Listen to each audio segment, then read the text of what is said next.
Hey guys, welcome to another video from SkinnyMedic. So, kind of a product review here, gear review. I've been using this radio now for probably a few months now. I had a demo version you sent me, and then I purchased this radio. This is a tri-band radio that I use the radio just about every single day with EMS, with ham radio, things like that. So this is a piece of equipment that I use a lot, and like I said, I use it every day. But I'm not an expert at radios. I know just enough to be dangerous. Matthew here, I call him all the time, like, hey, what about this? I want to do this? Can I do that? So brought Matthew on with the channel. You have your own YouTube channel as well. I'll put a link down below. But you're the expert. So I'm going to let you talk, and I'm just going to stand here and nod and smile. I don't know about expert, but I think, you bring up a good point. We talk about this on both our channels, having a community, having somebody that's an expert in each respective field. Yes. So if you tell me you need to buy this widget for the medical stuff, I'm going to go buy that widget. Definitely. I'm like, hey, Matthew, I think you need this for your first aid kit, this for your trauma kit, and it's there. When I was talking about I wanted a radio that communicates through multiple bands because I'm on the EMS side, talking to firefighters, talking to police officers. So before, I was carrying literally three radios. So we have one that talks to the police department, and then one of our fire departments on 800 megahertz, so I was having to use that one. So Mrs. SkinnyMedic was getting pretty grumpy, and we having 3 radios to charge and sitting on the kitchen table, things like that. Yeah. Well, there's some pros and advantages, but the one thing Kenwood did is Kenwood came out with a VP8000, and it is a true tri-band radio. It's VHF, UHF, and then 700 and 800 megahertz. Typically 7 and 8 is considered the same band, but it does all three. It does analog, it does Project 25 or P25 digital. It's capable of all the encryption modes that we know of today, ARC4, DSOFB, AS256. But the big reason is you see across the country is that you see a lot of agencies that are neighbors with agencies that have disparaging radio systems. And what I mean by that, this agency is on one, this agency is on another band, and so it's difficult to achieve interoperability. So what this radio does is lets you, with your proper permissions and MOUs and things, program those respective frequencies, channels, systems, and those sort of things. So it's a really good system. It's pretty close in size to the APX8000. And then there's another video channel out there that did a pretty in-depth review on both the system sensitivity specifications between the two radios, and he highly recommended the VP8000. Yours came in a full keypad.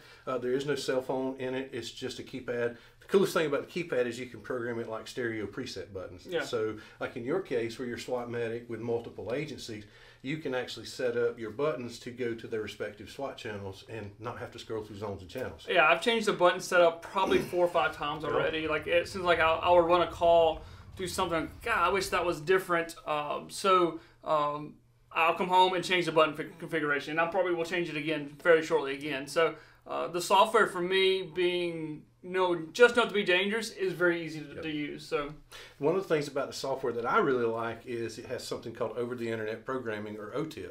It doesn't require a back-end server. So if your radio and your programming computer is on the same network, the same subnet, then the radio and the computer talk to each other by over-the-internet protocol. That's been pretty cool. No cable, just set it on my desktop. I plug in, update, and it just boop, update it. Like, that's been pretty neat.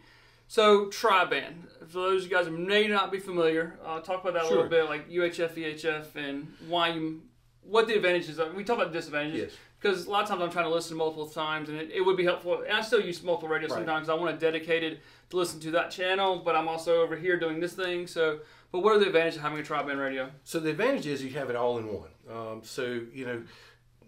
We live under the acronym 2 is 1, 1 is none, or the mantra. But what this radio does is puts, if you've got, say in our county, VHF and fire are on VHF, law enforcement is on UHF, and then we have one of our departments is on 800 conventional, then we've got the state system, 800 trunk.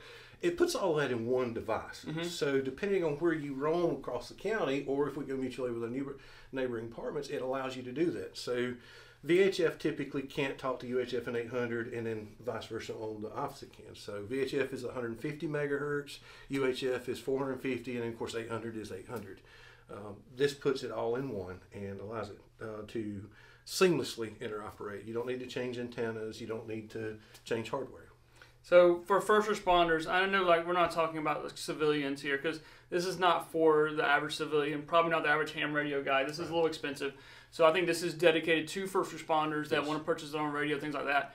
Why would you tell a first responder to buy the money, invest in this versus like a Bofang radio that could do UHF, VHF? Like why are they this is not a cheap radio. No, it is not. Mrs. SkinnyMedic was like, whoo, but I told her why, and I use it every day, and she still fusses about it, so you may be in trouble. But the Bofangs are less than $100. Why would somebody invest money in this one? So when you're looking at a public safety radio, you're looking at a pretty abusive scenario. You're looking at the last thing on our mind in most cases is our radio. But it's the first thing on our mind when we need something. And so when you see, paramedics, firefighters, police officers constantly getting in and out of their vehicles, being in all weather conditions. I mean, I think of some of the events we've been on, you were, which I got to say that you were awful dry that night. I just want to put that out. Somebody's got to be in charge. But it's, you got to have devices that put up with that kind of abuse. And so by going to a public safety style radio, which Kenwood makes a ton of them. I mean, this is one of several that they make. And from the first responder community, you want to make sure that you're buying radios that are suited for your mission. And the VP8000 does give you that opportunity, does give you that ability to do that. It's a rugged radio. The fire service, one of the things we heard from is they want bigger knobs. They want a little distance between the knobs so that with their gloved hand they can manipulate it. Yep. Just for my fire service friends, I would discourage you from trying to do that in a fire. If you've established comms in the fire, don't change channels. You've got the radio is a decent size. It fits nice in your hand. It's a good size. It's not too big. It's not too small.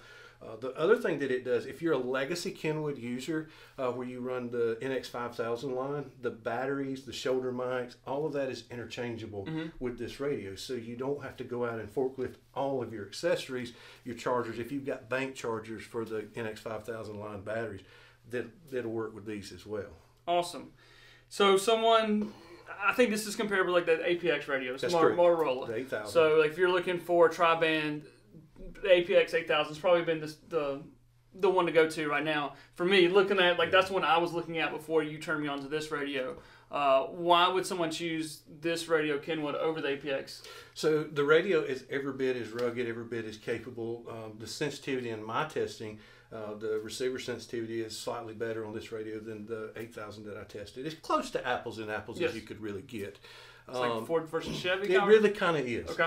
But what I would tell you is that the VP8000 is a strong product. It's a strong radio.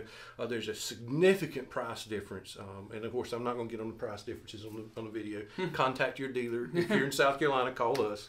But there's a huge difference. The accessories, I think, is the biggest thing. If you're an agency that already has the NX5000 line, that is a huge deal. You don't have to replace all of that. One thing I really want to talk about, so we talked about the interoperability piece and having one radio that does it all. Later this summer, DMR is coming out. It's a software. I'm excited about that. I am too, because there's a lot of DMR agencies, and of course you and I are big in ham radios, so we love the DMR. Yep. The radios will do that. It's coming out, and then we know that NextEdge is on the roadmap for the product. We just don't know whether that's 2 years, 3 years, 4 years out, but it'll be a software upgrade too. Yeah. One huge difference that the Viking product line that they give the customers the ability to do is something called perpetual licensing. If you run that radio over and destroy it with a truck, then what it allows you to do is you send us your serial number, and then with the exception of P25 Phase 2, all of your licenses, software that you buy with that radio will transfer to the new radio. Nice. So it means you've destroyed this radio, you're going to buy another one. We're not doing that on video. We buy a new chassis of the radio, just the basic radio, and then all of the software options, especially for you system technician guys, when you have to buy all those things, P25, DMR, all that's perpetual licensing, and we bring it over to the new radio. Dietrich, you and I played with both of us have radios, and and I brought we got a little bit. If you like the high vis, that's an option for you. But in our playing with them, they really perform well. I've had great experience. I've been pleased with it, and I think you have too. Yeah, I've been using it. I was out in the weather all day yesterday doing some training, and we were soaked. Having the radio on, used it at a time. I've used it on a search and rescue call, and I kept it on my side. Like I said, I know we were probably closer to the radio antennas. Like it was a repeater system we were using. a little closer to the tower, but I never like had to pick it up and like had to do like the whole like find the antenna thing. So for me, this has been a good investment. This is, like I said, it's something I use every single day. This is not a cheap radio, but I know that if I drop the radio, it's going to be fine. If I hopefully don't have to run over my vehicle, but you know, things like that. But this has been something that I use every single day. For first responders, this is going to be something that your life depends on, getting help, getting more resources to you. So spend some money, invest in it. If you're a service watching this video, you should absolutely invest some money into your service, your police department, your EMS fire service, to have good radio communication. I couldn't have said it any better, Dietrich. It's great radio.